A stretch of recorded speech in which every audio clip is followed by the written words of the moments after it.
Eu nunca pensei que meu próprio pai diria aquilo em voz alta, ainda mais na frente de todos que importavam. Meu nome é Gretchen. Tenho 29 anos e estava em um salão comunitário do bairro, cercada por parentes, quando tudo mudou de uma vez. A reunião deveria ser algo rotineiro, rostos familiares, conversas educadas, nada que exigisse atenção. Eu já tinha aprendido a ficar em silêncio nesses ambientes, a manter a postura firme, a ouvir sem reagir. Naquela noite, o silêncio não me protegeu. Ele ergueu a voz sem hesitar, alto o suficiente para interromper as conversas ao redor, alto bastante para fazer as pessoas se virarem. Não abaixou o tom nem suavizou as palavras. Olhou diretamente para mim e disse: "Você nunca vai chegar a nada." A frase caiu exatamente onde ele pretendia, não como uma opinião, não como frustração, mas como um julgamento final, dito em voz alta. Eu não discuti. Não pedi que ele parasse. Não me expliquei. Olhei para ele e respondi: "Talvez você esteja certo." Disse isso com calma, sem sarcasmo, sem emoção, porque qualquer coisa mais intensa teria dado a ele o controle daquele momento. Peguei minhas chaves e fui embora. Não esperei reações, nem pedidos de desculpa, nem expressões de choque. Saí, entrei no carro e fui embora sem olhar para trás, deixando o barulho onde ele pertencia. Algumas horas depois, enquanto eu ainda tentava controlar a respiração, meu telefone vibrou. Era uma mensagem de um parente que havia ficado. As palavras eram breves, cuidadosas, quase hesitantes: "Você sabe o que ele fez depois que você saiu? Antes de continuar, reserve um momento para se inscrever no canal e ficar comigo. Se você já ficou em silêncio para sobreviver a um momento como esse, talvez reconheça o que veio a seguir." Antes daquela noite, eu havia aprendido a viver com certas regras dentro da minha família.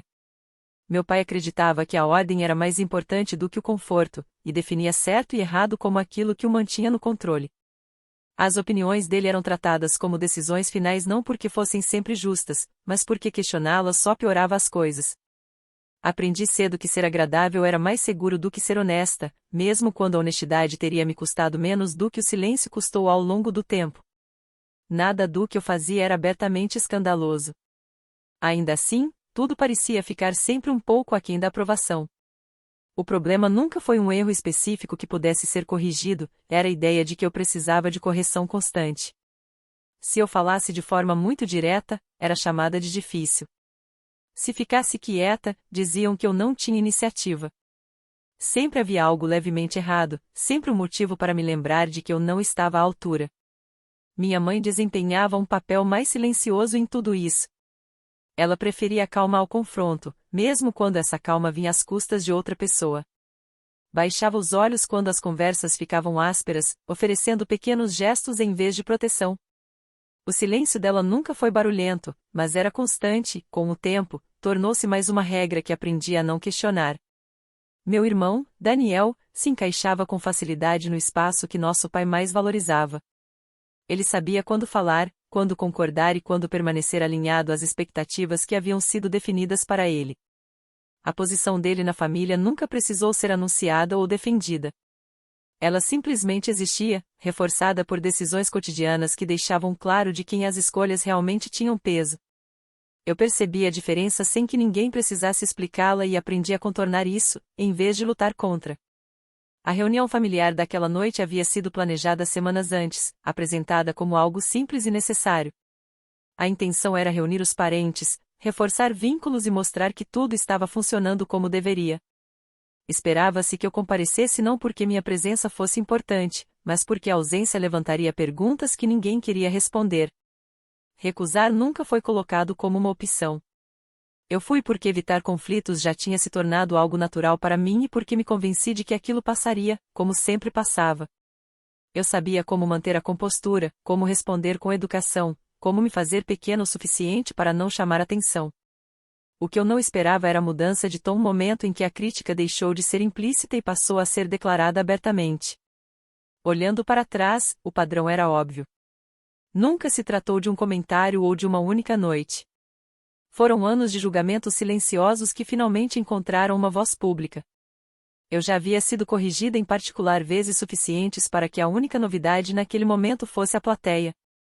As palavras em si eram familiares, mesmo que o cenário não fosse. e foi essa diferença que realmente importou. Ser diminuída a portas fechadas ensina resistência. Ser diminuída diante dos outros muda a forma como tudo é visto. Transforma um desequilíbrio privado em algo compartilhado, algo que deixa de pertencer apenas às pessoas envolvidas. O que aconteceu naquela noite não surgiu do nada, mas ultrapassou uma linha da qual não havia como voltar, estivesse alguém pronto para admitir isso ou não. Algumas horas depois de eu ter deixado o prédio, meu telefone se iluminou com uma mensagem que eu não esperava receber naquela noite. Era da minha tia Lohane, e o tom era cuidadoso de um jeito que imediatamente pareceu diferente. Ela não perguntou como eu estava nem se eu havia chegado em casa em segurança. Escreveu que achava que eu deveria saber de algo antes de ouvir por outra pessoa. Fiquei encarando a tela por um longo momento antes de responder, já sentindo que o que viesse a seguir não tornaria aquela noite mais fácil de digerir. Lohane explicou que, depois que eu fui embora, meu pai não me seguiu nem tentou acalmar a situação. Em vez disso, ele ficou e conversou em particular com as pessoas responsáveis pela administração do salão comunitário. Ele esperou até que o ambiente tivesse se acalmado antes de se aproximar deles, escolhendo um momento em que sua voz soaria razoável, e não emocional. Segundo ela, ele conduziu a conversa como se fosse uma demonstração de preocupação, não de raiva, o que a tornou muito mais eficaz. Pediu que registrassem o que chamou de um incidente envolvendo a mim. Não descreveu como um desentendimento familiar nem como um mal-entendido que saiu do controle. Descreveu como uma perturbação que precisava ser anotada para referência futura. Lohane disse que ele foi cuidadoso com as palavras, evitando qualquer coisa que soasse pessoal, mas ainda assim deixando o recado claro o suficiente para ter peso. Meu pai disse a eles que eu estava agitada, imprevisível e inadequada para um espaço comunitário compartilhado. Sugeriu que meu comportamento refletia problemas recorrentes, e não um episódio isolado. Ele não levantou a voz nem exagerou a cena em si. Em vez disso, concentrou-se no meu caráter, insinuando instabilidade sem nunca usar a palavra diretamente. O resultado foi pior do que uma acusação dramática, porque soava calmo, deliberado e responsável. O que eu só percebi depois, quando Lohane explicou, foi o quão facilmente as palavras dele foram aceitas. Os organizadores ouviram, assentiram e fizeram anotações. Confiaram nele porque ele estava envolvido com a comunidade havia anos, porque sabia se apresentar como alguém preocupado com o bem maior. Ninguém pediu a minha versão dos fatos. Ninguém questionou se o relato dele correspondia ao que realmente havia acontecido. Ao final da conversa, meu nome já tinha sido incluído em um relatório interno. Não era algo dramático ou visível, apenas um registro que passaria a me acompanhar em silêncio. Lohane disse que aquilo foi tratado como documentação de rotina, algo feito para garantir que encontros futuros permanecessem seguros e organizados. Ouvir isso fez meu estômago se contrair de um jeito diferente de vergonha ou raiva. O impacto ficou mais claro mais tarde naquela noite, quando conferi meu e-mail. Um programa comunitário com o qual eu tinha uma ligação informal enviou uma mensagem breve dizendo que minha participação estava sendo colocada em pausa. Não havia explicação além de uma referência vaga a preocupações recentes. A redação era educada, quase apologética, o que tornava mais difícil contestar.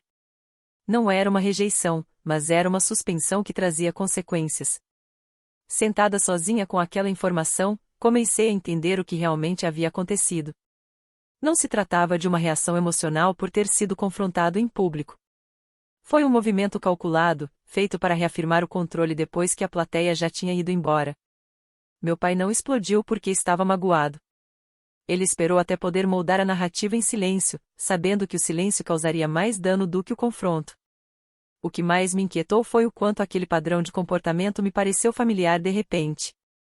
Era a mesma estratégia que ele usará dentro da família por anos, apenas aplicada em uma escala maior. A diferença é que agora envolvia instituições, registros e oportunidades que iam muito além das relações privadas. Já não se tratava apenas de como eu era tratada em casa. Não respondi a Lohane imediatamente. Eu precisava de tempo para assimilar a percepção de que aquilo havia sido planejado, não improvisado. Compreender essa diferença mudou a forma como passei a enxergar tudo o que veio depois.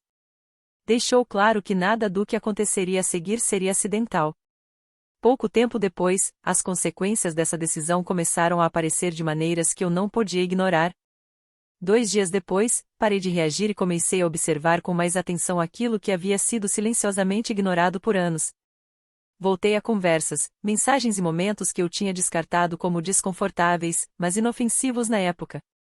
O que se destacou não foi um episódio específico, mas um padrão familiar que de repente se tornou impossível de não ver. Meu pai sempre se colocou como alguém que protegia a ordem, mas a forma como ele impunha essa ordem consistentemente o beneficiava. Sempre que alguém questionava sua autoridade, a resposta raramente era direta, e as consequências surgiam depois, disfarçadas de problemas não relacionados.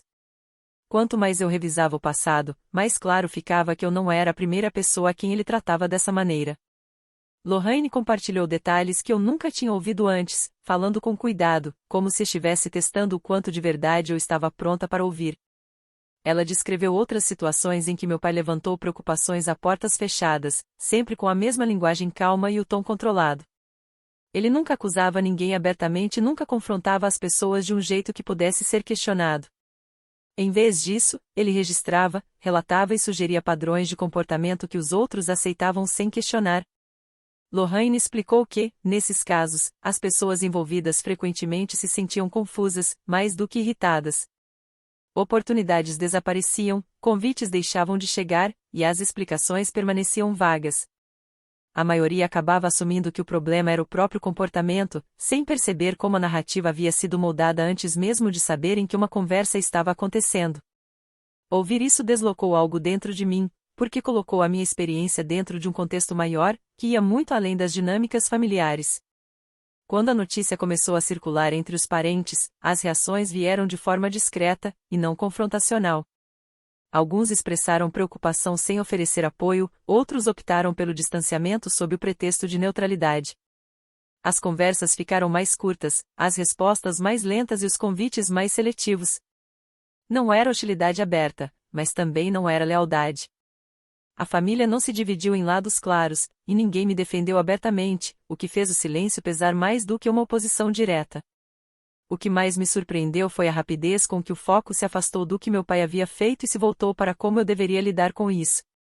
Fui aconselhada a ter paciência, a deixar as coisas se acalmarem, a evitar escalar a situação.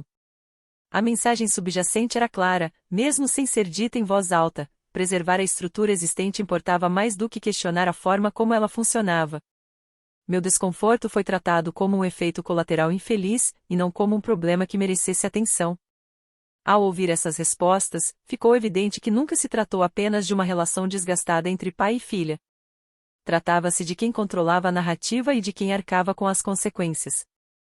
Meu pai não precisava de concordância para manter o poder. Ele precisava de obediência. E a família, ao longo do tempo, aprendeu que obedecer mantinha tudo previsível. Questionar esse arranjo ameaçava a estabilidade, o que deixava as pessoas desconfortáveis o suficiente para desviar o olhar. Compreender isso reformulou completamente a situação. O problema não era um mal-entendido nem sentimentos feridos que pudessem ser resolvidos com uma conversa. Era um sistema construído em torno da autoridade, que desencorajava qualquer forma de responsabilização. Quando reconheci isso, o peso emocional mudou. Parei de me perguntar o que eu poderia ter feito diferente e comecei a questionar por que os mesmos padrões continuavam sendo permitidos sem contestação. Essa percepção não trouxe alívio, mas trouxe clareza. Explicou por que ninguém interveio e por que meu pai se sentia confiante para agir daquela maneira. O poder funciona melhor quando parece razoável, e o controle dele havia sido disfarçado de responsabilidade por tanto tempo que poucos o questionavam. Enxergar a estrutura com nitidez significou que eu não podia mais fingir que aquilo era um incidente isolado, fui obrigada a aceitar que o problema era maior do que uma única noite ou um único comentário. Cerca de uma semana depois, deixei de evitar o inevitável e decidi enfrentá-lo diretamente. Pedi ao meu pai que se encontrasse comigo pessoalmente não para discutir, mas para ouvi-lo explicar o que havia feito, sem intermediários nem versões suavizadas por terceiros. Quando nos sentamos, falei com cuidado, escolhendo palavras que deixavam pouco espaço para desvios. Disse a ele que eu sabia que havia entrado em contato com os organizadores e me descrito de maneiras que prejudicaram minha posição. Perguntei por que ele acreditava que aquilo era justificável e esperei por uma resposta que reconhecesse responsabilidade. Ele não hesitou. Recostou-se na cadeira e descartou a situação como algo que eu havia entendido errado. Disse que eu estava exagerando, que sempre reagia de forma excessiva e que a minha sensibilidade criava problemas onde eles não existiam.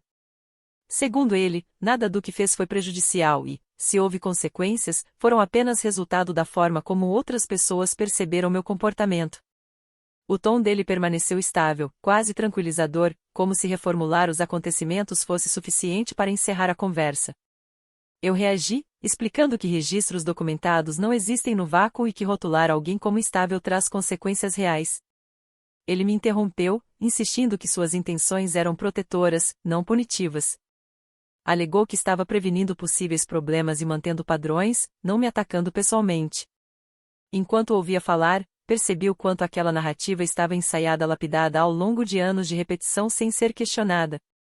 Daniel interveio antes que eu pudesse responder. Disse que eu estava piorando a situação por me recusar a deixar aquilo para trás. Afirmou que assuntos de família deveriam permanecer privados e que continuar aquela conversa só serviria para constranger todos os envolvidos. Pediu que eu ficasse em silêncio, que pensasse nas aparências e que lembrasse que reputações, uma vez manchadas, são difíceis de reparar. A preocupação dele não era com o que havia acontecido, mas com como tudo pareceria se o conflito continuasse. Naquele momento, tudo ficou claro. Cada tentativa minha de me explicar era redirecionada para preservar a imagem de unidade. A responsabilização era tratada como perturbação, enquanto o silêncio era elogiado como maturidade. Eu conseguia ver como aquela estrutura funcionava não pela força, mas por uma pressão sutil para que todos se conformassem. Dizer a verdade era enquadrado como egoísmo, absorver o dano como responsabilidade. Disse aos dois que eu havia terminado de tentar ser compreendida dentro de um sistema que precisava do meu silêncio para funcionar. Afirmei que continuar participando significaria aceitar uma versão de mim mesma que eu não reconhecia, definida pelo conforto dos outros, e não pela minha própria realidade. Minhas palavras não elevaram o tom nem provocaram indignação, mas o ambiente ficou tenso porque eu havia parado de negociar. Meu pai respondeu avisando que me afastar me isolaria.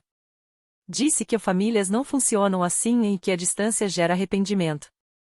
Daniel concordou, acrescentando que ir embora seria visto como algo dramático e desnecessário. Nenhum dos dois perguntou do que eu precisava ou reconheceu o que havia sido tirado de mim. A preocupação deles continuou focada na estabilidade, não na justiça. Eu ouvi sem interromper e, então, declarei minha decisão com clareza. Disse que me afastaria de reuniões familiares, eventos compartilhados e obrigações informais. Expliquei que aquilo não era punição nem vingança, mas um limite que eu precisava estabelecer para me proteger. Afirmei que não frequentaria mais espaços em que a minha presença exigisse silêncio ou apagamento de mim mesma. A reação foi contida, não explosiva. Meu pai me acusou mais uma vez de exagerar, enquanto Daniel balançou a cabeça, como se estivesse decepcionado. Não houve tentativa de acordo nem esforço para compreender meu ponto de vista. Essa ausência confirmou que palavras não conseguiam. Aquela estrutura não se dobrava e não escutava. Sair daquela conversa foi mais pesado do que deixar o salão dias antes. Ainda assim, foi definitivo. Eu já não esperava reconhecimento nem reparação. Entendi que permanecer significaria continuar desempenhando um papel que eu havia superado. Ir embora trazia incerteza, mas também honestidade. Pela primeira vez, minha decisão não foi moldada pelo medo das consequências, mas pela clareza sobre aquilo que eu não estava mais disposta a aceitar. Não muito tempo depois, as consequências começaram a se espalhar para além da minha família, alcançando espaços onde meu sobrenome sempre fora tratado como neutro até que, de repente, deixou de ser. A mudança foi sutil no início. As conversas no trabalho mudaram de tom sem explicação. Convites deixaram de chegar, e pessoas que antes falavam abertamente perto de mim passaram a escolher as palavras com cuidado. Ninguém me confrontou diretamente. Ainda assim, eu sentia que algo havia sido colocado entre mim e a comunidade que eu levará anos para construir. Ficou claro que a versão de mim que estava circulando já não era moldada pelas minhas ações, mas por uma história a qual eu não tinha acesso nem controle. Soube por comentários indiretos que preocupações haviam sido levantadas sobre o meu comportamento, apresentadas como alertas discretos em vez de acusações. Eu era descrita como imprevisível, difícil de trabalhar e emocionalmente instável, de forma deliberadamente vaga. Nenhum episódio específico era citado, o que tornava o dano ainda mais difícil de enfrentar. quando a reputação é colocada em dúvida sem detalhes, qualquer negação soa defensiva, mesmo quando é verdadeira. Isso começou a afetar minha posição profissional. Uma oportunidade baseada na comunidade, para a qual eu vinha me preparando, foi colocada em pausa sem explicação, seguida de uma mensagem educada dizendo que as circunstâncias haviam mudado. Disseram que era algo temporário, embora nenhum prazo tivesse sido apresentado. A linguagem sugeria cautela, não rejeição, mas a cautela por si só foi suficiente para interromper um impulso que eu não conseguiria reconstruir com facilidade. Foi então que entendi que o impacto não era acidental e que o silêncio estava sendo usado como prova contra mim. Colleen, minha melhor amiga, percebeu a mudança antes mesmo de eu explicar. Ela não pressionou por detalhes nem incentivou o confronto. Apenas ouviu enquanto eu relatava o que havia acontecido, permitindo que eu terminasse sem interromper ou minimizar o peso daquilo. A presença dela me trouxe estabilidade em um período em que comecei a questionar minhas próprias percepções, algo mais desestabilizador do que as consequências externas em si. Apesar da pressão crescente, optei por não responder publicamente. Não fiz declarações, não me defendi online nem tentei corrigir a narrativa que circulava por canais informais. Eu sabia que qualquer coisa que dissesse seria filtrada pela mesma lente que já havia me rotulado como um problema. Permanecer em silêncio não foi uma admissão de culpa, mas uma recusa em atuar para um sistema que recompensava a obediência em vez da verdade. O que eu não esperava era como esse silêncio começou a mudar o rumo da história. Sem a minha reação, a atenção, pouco a pouco, voltou-se para a origem. Perguntas começaram a circular na comunidade sobre por que preocupações haviam sido levantadas sem evidências e por que canais oficiais foram usados para lidar com algo que supostamente era uma questão pessoal. Algumas pessoas passaram a questionar quantas vezes alertas semelhantes haviam sido registrados e contra quem. Foi então que soube que aquela não era a primeira vez que meu pai intervinha em assuntos comunitários sob o disfarce de preocupação. Outras pessoas haviam passado por situações semelhantes anos antes, embora nenhuma tivesse sido tão visível quanto a minha. O padrão era silencioso, porém consistente, baseado na autoridade em vez da responsabilização. Desta vez, no entanto, a minha falta de reação deixou espaço para o escrutínio, e não para a distração.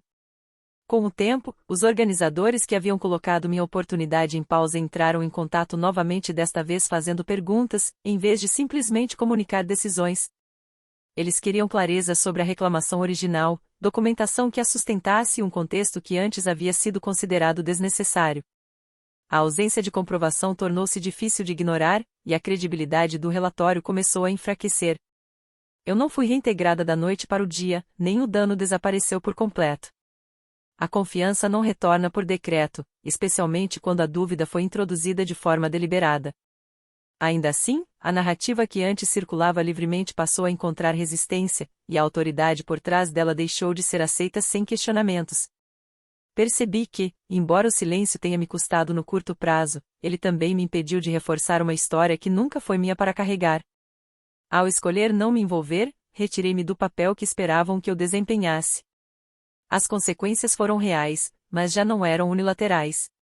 Pela primeira vez, a influência da qual meu pai dependia estava sendo questionada não por mim, mas pelas próprias estruturas que ele havia usado para controlar a narrativa.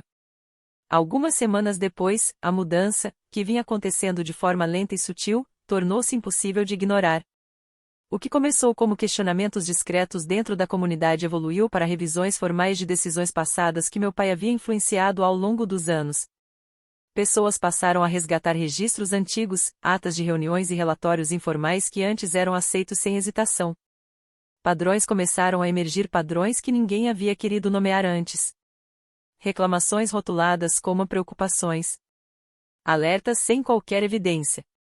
Situações em que a autoridade substituía a justiça sob o pretexto de responsabilidade. O papel do meu pai na comunidade mudou quase da noite para o dia. Convites deixaram de chegar. Suas opiniões já não eram tratadas como definitivas.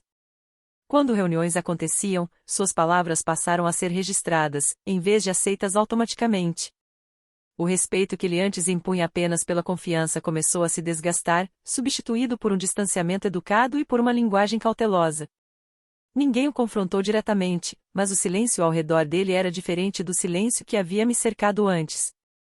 Desta vez, carregava dúvida, não desdém.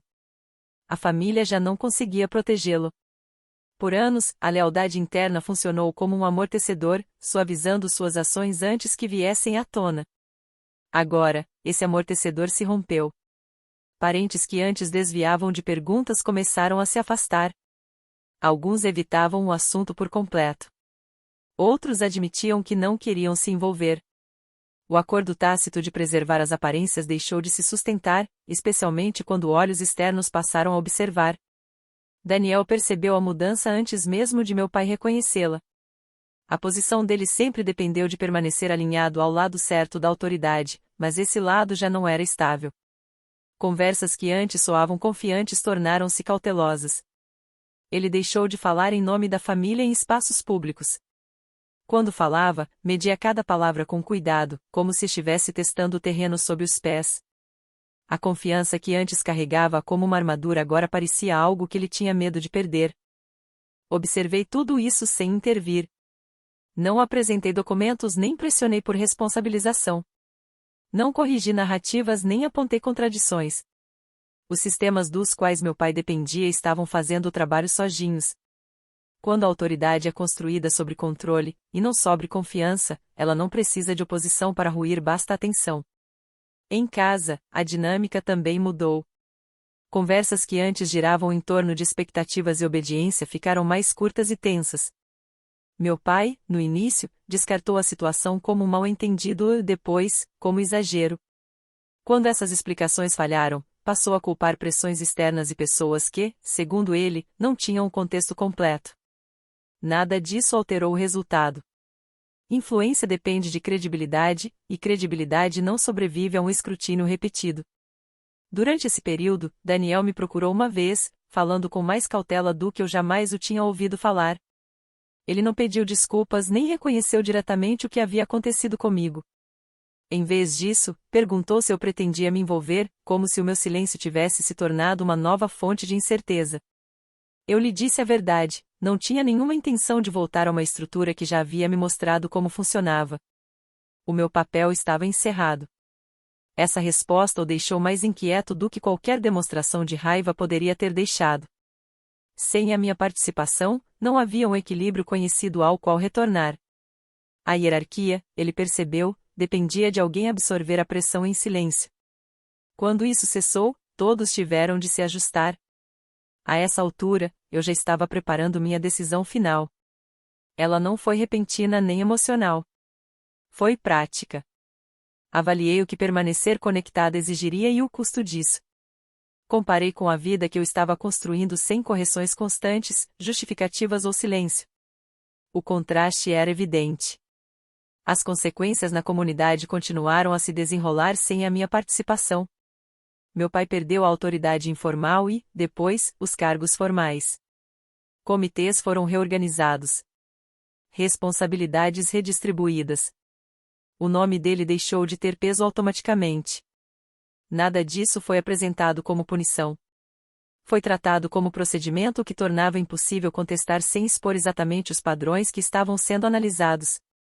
Não senti satisfação ao ver tudo isso acontecer. O que senti foi clareza. O dano que me foi causado nunca foi pessoal da forma como eu havia acreditado. Era estrutural.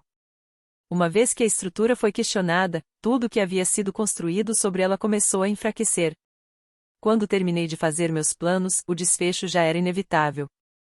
A distância que eu havia criado deixou de ser temporária. Tornou-se necessária. Eu não estava me afastando por raiva nem esperando um encerramento que nunca viria. Eu estava escolhendo um futuro em que o meu valor não fosse negociado dentro do sistema de outra pessoa. As consequências voltaram-se para a própria origem não porque eu as empurrei, mas porque me afastei e deixei que seguissem adiante por conta própria. 3 meses depois, a distância entre minha vida antiga e a atual parecia permanente, não provisória. As consequências que antes pareciam abstratas tornaram-se visíveis de forma concreta. Meu pai já não detinha a autoridade informal da qual dependera por anos. Convites deixaram de chegar. Sua opinião deixou de ser tratada como um atalho para o consenso, e pessoas que antes o defendiam passaram a evitar falar em seu nome. Aqueles que o apoiaram abertamente enfrentaram consequências mais silenciosas, perda de influência e credibilidade à medida que a estrutura da qual dependiam desmoronava lentamente. Ninguém chamou isso de punição. Ainda assim, a mudança era inegável e irreversível. Para mim, a vida se acomodou em um ritmo que já não girava em torno de antecipação ou autocorreção. Construí rotinas sem verificar como seriam interpretadas pelas expectativas familiares. Meu trabalho ganhou mais foco porque já não passava pelo filtro da ansiedade em relação à reputação. As conexões sociais ficaram mais leves, porque eu não precisava explicar ausências nem justificar limites. O espaço que criei permitiu que a clareza substituísse a vigilância. E essa clareza tornou-se a base de tudo o que veio depois. A decisão de cortar os laços completamente não nasceu da raiva nem do desejo de provar algo. Veio da compreensão dos padrões, com distância suficiente para enxergá-los com nitidez. A reconciliação teria exigido o retorno a uma dinâmica em que meu valor era negociável, em que o silêncio era tratado como obediência e em que a responsabilização era sempre desviada. Escolhi não oferecer mais uma oportunidade para que esse ciclo se repetisse. Não houve discussões finais nem saídas dramáticas. Parei de responder, parei de comparecer e parei de explicar. A separação foi silenciosa, mas firme. Sem a minha presença, a narrativa familiar teve dificuldade em manter sua forma. As tentativas de me puxar de volta foram indiretas e inconsistentes, muitas vezes apresentadas como preocupação, e não como responsabilidade. Eu não me envolvi. A distância deixou de ser uma reação e passou a ser uma decisão enraizada no autorrespeito. Com o tempo, a ausência foi se normalizando, e a pressão para que eu voltasse diminuiu à medida que as pessoas se ajustaram a uma realidade em que eu já não estava disponível para estabilizar tensões ou absorver desconforto. O que mais me surpreendeu foi o pouco esforço necessário para manter esse limite depois que ele foi estabelecido. O medo que antes acompanhava o afastamento se dissolveu à medida que minha vida se preenchia de propósito, e não de defesa. Aprendi que a paz não exige negociação constante quando o custo da negociação é a dignidade.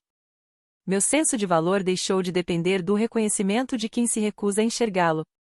Família não dá a ninguém o direito de diminuir o seu valor ou reescrever a sua realidade.